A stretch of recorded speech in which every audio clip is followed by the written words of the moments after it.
Bonjour, cours de physique numéro 7, premier principe de la thermodynamique. La thermodynamique, c'est une branche très importante de la physique qui est assez peu enseignée au niveau lycée, mais dans le supérieur, c'est vraiment un très très gros morceau. La thermodynamique, comme son nom l'indique, thermo, il y a des échanges thermiques, et la dynamique, eh bien, c'est étudier comment se font ces échanges thermiques et comment les chiffrer, bien évidemment. Alors, on va avoir besoin de définir une nouvelle énergie qu'on appelle l'énergie interne. Alors, l'énergie interne d'un système va dépendre en fait de l'énergie cinétique et des énergies potentielles d'interaction qu'il y a entre chaque petite particule qui va constituer notre système. Et cette énergie interne va correspondre à la somme de toutes ces petites énergies microscopiques de chaque entité. Chaque entité va posséder une énergie cinétique microscopique, une énergie potentielle d'interaction microscopique, et bien on va faire la somme de toutes ces énergies pour définir cette énergie interne. Bien évidemment, c'est une énergie, elle s'exprime en joules. C'est pas une énergie qui est mesurable ni calculable. Alors parfois dans certains systèmes bien particuliers, elle peut être estimée. Par contre, on va avoir accès aux variations de cette énergie interne. Alors comment ? Si un système global est au repos à l'échelle macroscopique, c'est-à-dire qu'il ne va pas se déplacer, il n'y aura pas d'énergie mécanique au sens macroscopique du terme.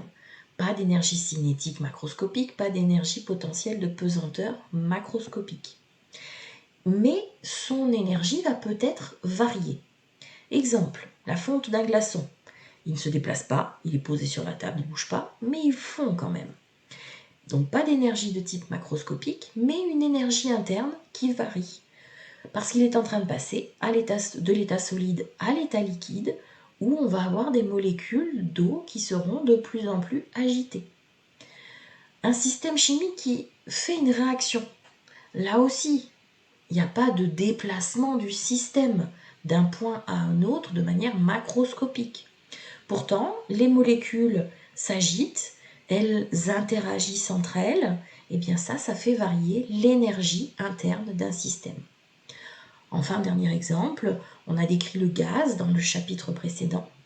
Eh bien, un gaz, lorsqu'il est comprimé par un piston, ces molécules vont être de plus en plus agitées, vont taper un peu plus contre les parois, la pression va augmenter, et bien tout ça fait varier son énergie interne.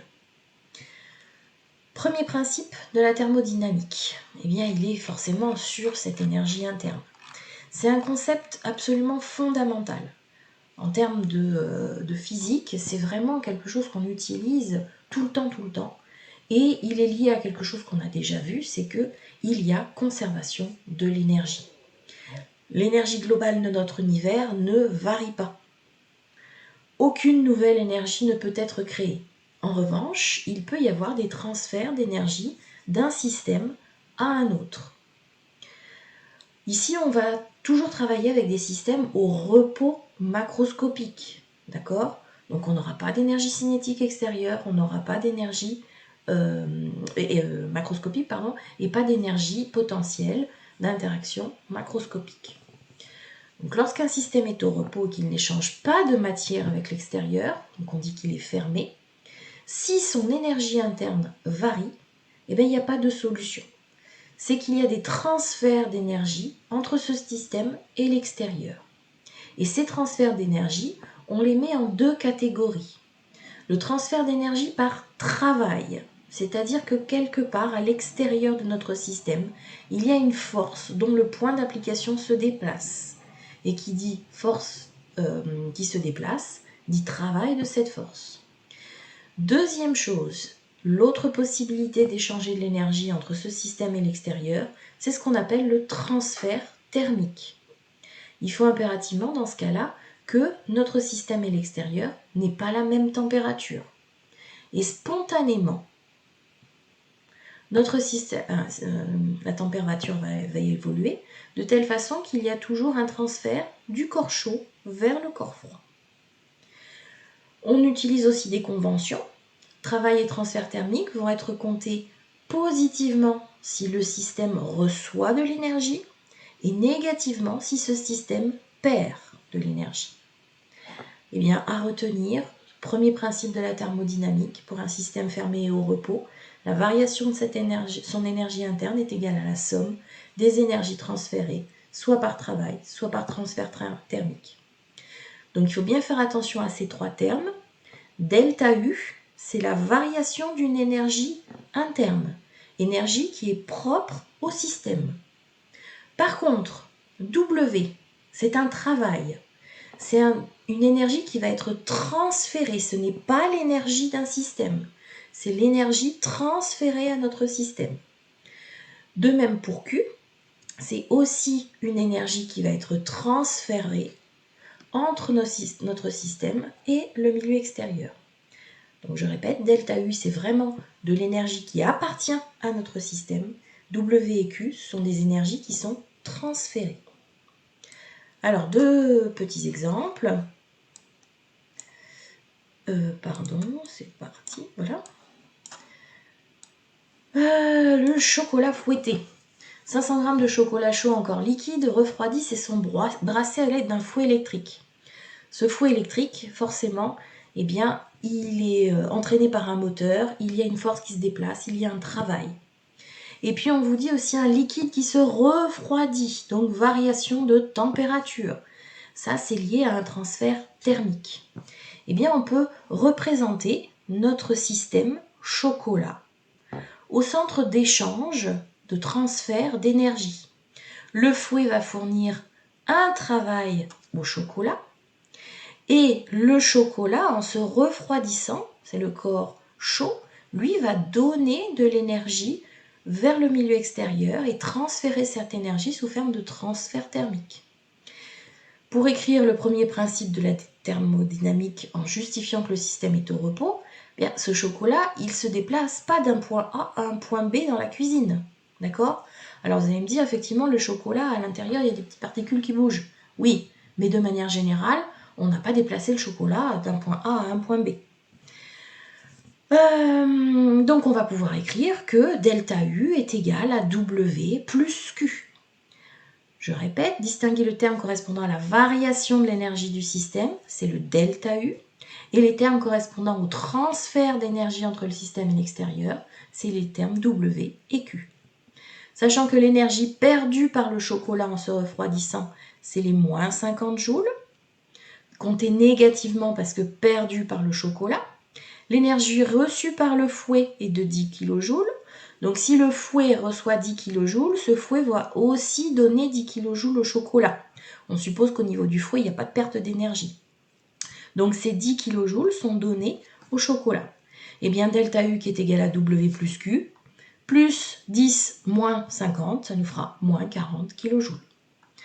Autre exemple, la pompe à chaleur est destinée à assurer le chauffage local à partir d'une source de chaleur externe, l'air, qui sera ce qu'on appelle notre source froide, et le local à chauffer, qui sera au contraire notre source chaude.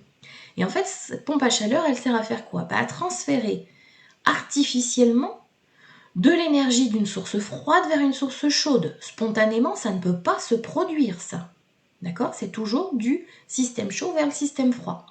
C'est pour ça qu'on a cette pompe à chaleur à qui on va fournir un travail électrique, un compresseur, c'est une espèce de gros moteur, d'accord ? Et en fournissant ce travail, eh bien, on va pouvoir faire ces transferts qui, spontanément, ne se feraient pas. Elle correspond à un travail fourni par un compresseur à l'aide d'un fluide caloporteur, c'est-à-dire capable de s'écouler et d'échanger de l'énergie. Recopier et compléter le schéma ci-dessous en représentant le bilan d'énergie de la pompe à chaleur. Voilà, c'est ce qu'on a dit.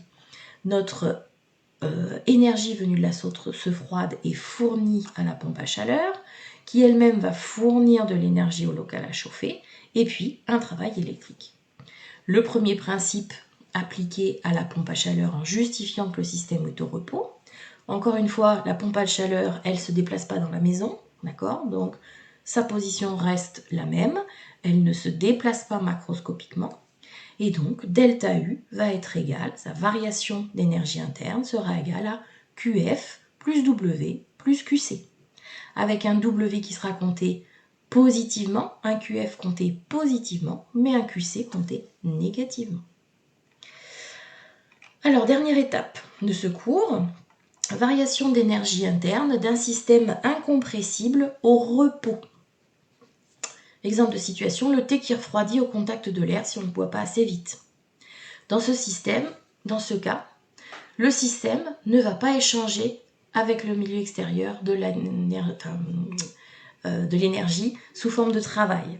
Il n'y a pas de force qui se déplace et donc il n'y aura pas de W.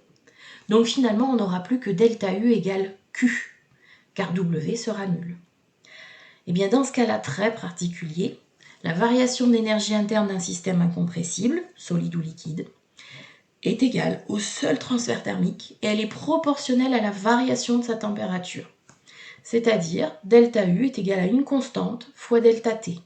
Delta T, ça veut dire en Kelvin, ou delta θ en degrés Celsius. Et quand on fait une différence, c'est pareil. Qu'on la fasse en température Kelvin ou température en degrés Celsius, c'est pareil. Et bien cette constante s'appelle la capacité thermique du système. Alors parfois on ramène cette capacité thermique à la masse du système. Et on appelle ça la capacité thermique massique, petit c. Et donc on aura dans ce cas-là delta U égale mc fois delta T. Je vous laisse regarder l'application numérique lorsque l'on fait passer 1,5 kg d'eau d'une température de 15 à 30 degrés Celsius. C'est pas bien compliqué, il suffit de faire l'application numérique. Enfin, dernière chose, les modes de transfert thermique, il en existe 3 qu'il faut connaître la définition et connaître le nom.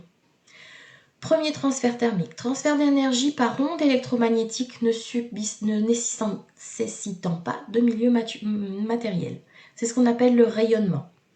Quand il fait bien chaud et qu'au soleil vous vous faites chauffer, vous recevez de l'énergie de la part de ce soleil sous forme d'énergie radiative et vous avez un transfert par rayonnement.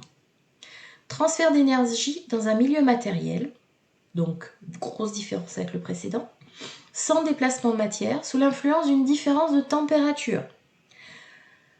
Là encore, un corps chaud, un corps froid. Le corps chaud, c'est la casserole qui est sur le feu. Le corps froid, c'est votre main. Si vous mettez vos mains sur la casserole, eh bien, vous transférez de l'énergie de la casserole jusqu'à vos mains, sans déplacement de matière, et simplement parce qu'il y a une différence de température entre les deux. Ça s'appelle de la conduction.